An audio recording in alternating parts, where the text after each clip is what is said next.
Les services de sécurité civile français ont publié des images montrant des secouristes portant assistance aux blessés dans la commune de Kaouni, dimanche 22 décembre. Des enfants et des adultes ont été vus recevant des soins médicaux de la part des secouristes, certains se faisant nettoyer et panser des coupures. Les autorités de Mayotte n'ont pu confirmer que 35 décès causés par le cyclone Chido, mais certains craignent que des milliers de personnes aient pu perdre la vie. Les professionnels de santé déclarent se préparer à une hausse des maladies, alors que des corps restent non enterrés et que les habitants peinent à accéder à de l'eau potable. Certaines des zones les plus durement touchées, notamment des bidonvilles en flanc de collines constitués d'abris précaires abritant des migrants sans papier, n'ont pas encore été atteintes par les secouristes.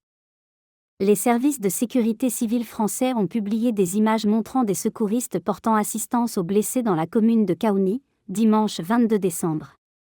Des enfants et des adultes ont été vus recevant des soins médicaux de la part des secouristes, certains se faisant nettoyer et panser des coupures.